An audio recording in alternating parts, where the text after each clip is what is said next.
السلام علیکم کلاس. ہم متفرق معلومات ڈسکس کر رہے تھے. اس میں سے کچھ چیزیں ہم نے کل پڑھی تھی، کچھ چیزیں آج رہتی ہیں وہ پڑھیں گے، کچھ کل بھی شاید اس کا کوئی ایک لیکچر ہو بقیہ ایسا. یوم الحشر جو قیامت والا دن ہوتا ہے اس کو یوم الحشر کہا جاتا ہے. اس قیامت والے دن کو کچھ اور ناموں سے بھی یاد کیا جاتا ہے: یوم الحساب، یوم الدین، یوم المیزان، یوم الجزا وغیرہ.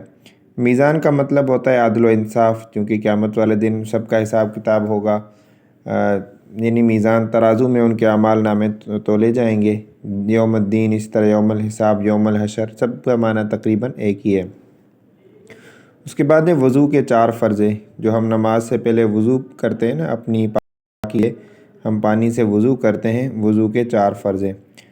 جن چیزوں سے وضو ٹوٹ جاتا ہے انہیں نواقض وضو کہا جاتا ہے. نواقض کا مطلب ہوتا ہے ٹوٹنا. نواقض وضو یعنی وہ چیزیں جن سے وضو ٹوٹ جاتا ہے. میں نے ملائکہ میں آپ کو بتایا تھا 4 مشہور فرشتے ہیں، اور ان کے میں نے کام بھی آپ کو بتایا تھا. اور انسان کے جو دونوں کندھے پر بیٹھتے ہیں فرشتے، ان کو کرامن کاتبین کہا جاتا ہے. کاتبین کا مطلب لکھنے والا، کرامن کا مطلب معزز. تو اسی طرح قبر میں جب انسان کو دفن کیا جاتا ہے تو وہاں پر 2 فرشتے اسے سوال جواب کرنے آتے ہیں کہ تمہارا رب کون ہے، تمہارا دین کون سا ہے، تم کس نبی کے پیروکار تھے. اس طرح کے سوالات ہوتے ہیں. تو وہاں پر جو سوالات کرنے والے جو فرشتے ہوتے ہیں ان کو منکر نکیر کہا جاتا ہے. یہ سوال عموماً مختلف ٹیسٹوں میں پوچھا جاتا ہے. قبر میں سوال کرنے والے فرشتوں کو کیا کہا جاتا ہے؟ تو ان کو منکر نکیر کہا جاتا ہے. وحی کا مطلب آپ کو پتہ ہوگا شاید. وحی حضرات انبیاء کرام پر اللہ تبارک و تعالیٰ کی طرف سے جو پیغامات نازل ہوتے ہیں، جو جبرائیل امین لے کر آتے ہیں، اس کو وحی کہا جاتا ہے. وحی کا لغوی معنی ہے پوشیدہ، یعنی چھپی ہوئی، پوشیدہ، مخفی اور پر لطیف بات، یعنی ایسی بات جو اچھی لگے. جو وحی انبیاء پر نازل ہوتی ہے، اللہ تبارک و تعالیٰ کی طرف سے پیغامات ہوتے ہیں جو فرشتہ جبرائیل امین لے کر آتا ہے. تو اس وحی کا لغوی معنی ہے پوشیدہ، مخفی، یعنی جو ہائڈ چیز ہوتی ہے، چھپی ہوئی چیز ہوتی ہے، مخفی ہوتی ہے، اس کو وحی کہا جاتا ہے. اس کے بعد ایک اصطلاح ہے صحابی. صحابی کس کو کہا جاتا ہے؟ وہ شخص جس کو ایمان کی حالت میں حضور اکرم صلی اللہ علیہ وسلم کو دیکھا ہو، حضور صلی اللہ علیہ وسلم کی زیارت ہو، اور ایمان کی حالت میں اس کی وفات ہو. یعنی اس شخص کو صحابی کہا جائے گا جس نے ایمان کی حالت میں حضور کا دیدار کیا، حضور صلی اللہ علیہ وسلم کو دیکھا ہو، اور وہ پوری زندگی ایمان پر رہا ہو، اور اس کی وفات بھی ایمان پر ہو، تو اس کو صحابی کہا جاتا ہے. جتنے بھی صحابہ کرام رضوان اللہ علیہم اجمعین ہیں وہ ہمارے لیے قابل احترام ہیں. معجزہ. معجزہ کس کو کہا جاتا ہے؟ ہم جیسے اردو میں بات کرتے ہیں، تو معجزہ ہو گیا، بڑی بات ہے، یہ تو معجزہ ہو گیا. تو معجزہ اس خلاف عادت بات کو کہا جاتا ہے جو اللہ رب العزت پیغمبر کے ہاتھ پر ظاہر فرماتے ہیں. جیسے کہ حضرت موسیٰ علیہ السلام نے جب فرعون کے جادوگر نے اپنی لاٹھیاں پھینک کر ان کو سانپ بنا دیا، تو حضرت موسیٰ علیہ السلام کو بھی اللہ تعالیٰ نے حکم دیا کہ اپنی لاٹھی کو فَأَلْقَىٰ عَصَاهُ، یعنی حضرت موسیٰ علیہ السلام نے قرآن مجید میں ذکر آتا ہے اپنی لاٹھی کو پھینکا تو وہ لاٹھی سانپ بن گئی اور سارے سانپوں کو وہ نگل گئی. اسی طرح دوسرا حضرت موسیٰ علیہ السلام کا معجزہ تھا، وہ ہاتھ جو ہے بغل میں ڈال کے باہر نکالتے تھے، وہ سورج کی طرح چمکتا تھا. تو اسی طرح حضرات انبیاء کرام پر خلاف عادت، خارق کی عادت، یعنی عادت کی سے ہٹ کر کوئی چیز ظاہر ہو، اللہ تبارک و تعالیٰ کی طرف سے ان کے ہاتھ پر ظاہر ہو، تو اس کو معجزہ کہا جاتا ہے. حضور صلی اللہ علیہ وسلم کا یہ معجزہ بہت زیادہ مشہور ہے، اس کو معجزہ شق القمر کہا جاتا ہے. شق کا مطلب ہے ٹوٹ جانا، قمر کا مطلب ہے چاند.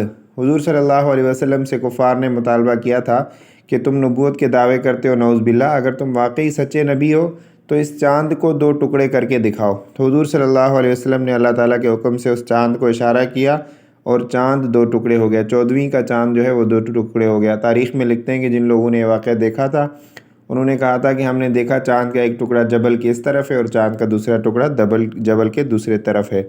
تو اس کو معجزہ شق القمر کے نام سے یاد کیا جاتا ہے، یعنی چاند کا 2 ٹکڑے ہو جانا. غسل جو ہمارے اوپر فرض ہوتا ہے، غسل فرض جن چیزوں سے ہوتا ہے، تو غسل میں 3 فرض ہیں. اس کے بعد ہمیں پاکی کے لیے غسل کرنا پڑتا ہے. کچھ اصطلاحات جو ہم عموماً استعمال کرتے ہیں، جیسے ہم کہتے ہیں نا نماز فرض ہے. تو فرض کیا چیز ہے؟ جیسے ہم کہتے ہیں وطر کی نماز واجب ہے، تو واجب کیا چیز ہے؟ فرض وہ چیز ہے جو دلیل قطعی سے ثابت ہو۔ قطعی کا مطلب ہوتا ہے یعنی ایسی دلیل جس کا انکار نہ کیا جا سکتا ہو، جس کا منکر اس میں شک کرنے والا اس میں کسی قسم کا شک نہ ہو تو وہ کافر ہو جائے۔ جیسے قرآن مجید سے جو چیزیں ثابت ہوتی ہیں وہ دلیل قطعی سے ثابت ہوتی ہیں، یعنی قرآن میں جن چیزوں کا ذکر ہے وہ دلیل قطعی ہے، اس کا انکار نہیں کیا جا سکتا، اس میں کسی قسم کا شک و شبہ کی کوئی گنجائش نہیں ہے۔ واجب جو ہوتا ہے وہ دلیل ظنی سے ثابت ہو، یعنی وہ دلیل قطعی سے ثابت نہ ہو، اس میں انکار کرنے والا کافر تو نہیں ہوتا، البتہ واجب کو چھوڑنے والا فاسق اور عذاب کا مستحق ہوتا ہے۔ تو فرض اور واجب کا تھوڑا سا فرق آپ کو معلوم ہو گیا ہوگا۔ اس کے بعد ہے سنت۔ فرض واجب کے بعد تیسری چیز جو ہمیں ذہن میں آتی ہے وہ ہے سنت۔ سنت اس کام کو کہتے ہیں جس کو آپ صلی اللہ علیہ وسلم نے خود کیا ہو، صحابہ کو حکم بھی دیا ہو، اگر صحابہ نے وہ کام کیا ہو تو آپ نے ان کو روکا نہ ہو تو اس کو سنت کہا جاتا ہے۔ پھر آ جاتا ہے سنت کی دو قسمیں، ایک سنت مؤکدہ، سنت غیر مؤکدہ۔ سنت مؤکدہ میں نے آپ کو بتایا تھا، سنت مؤکدہ اس سنت کو کہا جاتا ہے جس کو حضور صلی اللہ علیہ وسلم نے تاکید یعنی پابندی کے ساتھ، ہمیشگی کے ساتھ اس کو کیا ہو تو اس کو سنت مؤکدہ کہا جاتا ہے۔ سنت مؤکدہ بھی جو ہے وہ تقریباً لازم کے درجے میں ہوتا ہے، اس کو چھوڑنے والا گناہ گار ہوتا ہے۔ دوسرا ہے سنت غیر مؤکدہ۔ سنت غیر مؤکدہ وہ ہوتا ہے جو وہ سنت ہوتی ہے جو مؤکد نہیں ہوتی، یعنی اس کی تاکید نہیں ہوتی، اس کا حکم نہیں ہوتا، اس کو اگر پڑھیں گے تو ثواب ہوگا، نہیں پڑھیں گے تو گناہ نہیں ہوگا۔ اس کے بعد فرض واجب کے علاوہ، سنت کے علاوہ شریعت میں کچھ ایسے کام ہوتے ہیں جن کو فضیلت والا کام کہا جاتا ہے، وہ نفل نماز ہے۔ نفل کا لغوی معنی بھی ہے زائد، یعنی اضافی چیز۔ تو اس طرح مستحب ہے، مستحب کا مطلب ہوتا ہے یعنی وہ عمل مباح بھی مستحب بھی، یعنی اس کے کرنے پر ثواب ملتا ہو، نہ کرنے پر گناہ نہ ملتا ہو۔ میں نے لکھا ہے فرض کی دو قسمیں، جیسے اوپر فرض کی تعریف میں نے کی، آپ کو بتایا فرض کیا ہوتا ہے، تو وہاں پر فرض کی دو قسمیں، ایک فرض عین ہوتا ہے، ایک فرض کفایہ ہوتا ہے۔ فرض عین کا مطلب ہوتا ہے وہ ہر حال میں آپ کو ہی ادا کرنا ہے۔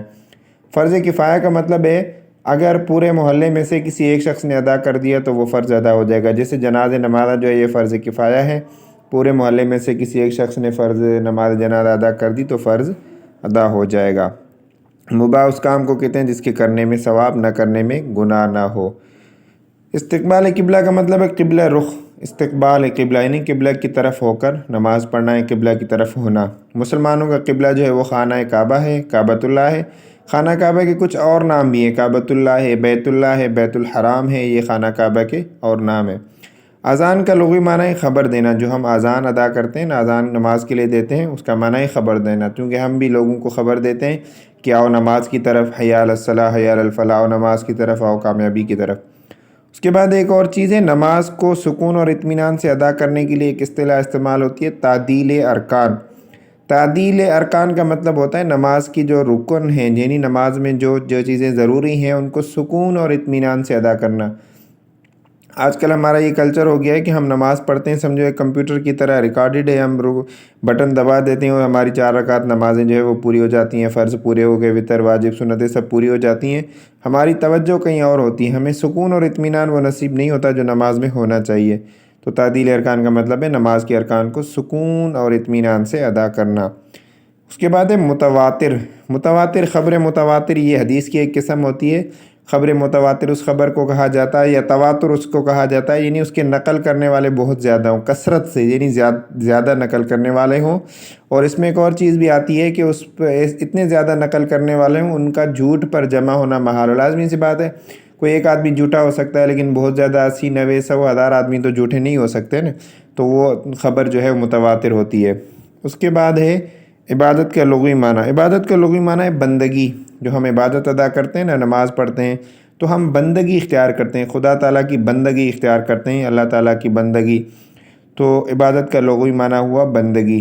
قرآن مجید میں شرک کو بڑا گناہ کہا گیا ہے۔ شرک کا مطلب ہے جو ہم اللہ تعالیٰ کے ساتھ کسی کو شریک کرتے ہیں، تو قرآن مجید میں اس کو شرک، ان الشرک لظلم عظیم، شرک کو بڑا گناہ کہا گیا ہے۔ اور شرک کی 3 اقسام ہیں، شرک بذات، شرک بصفات، اور شرک تیسری بھی کوئی قسم ہے ابھی میرے ذہن سے نکل رہی۔ تو شرک کی 3 قسمیں ہیں۔ تو یہ ہمارا ٹاپک تھوڑا سا لمبا ہو گیا، اس کو آج ہم یہیں پر سٹاپ کرتے ہیں، کل اس سے آگے پڑھیں گے۔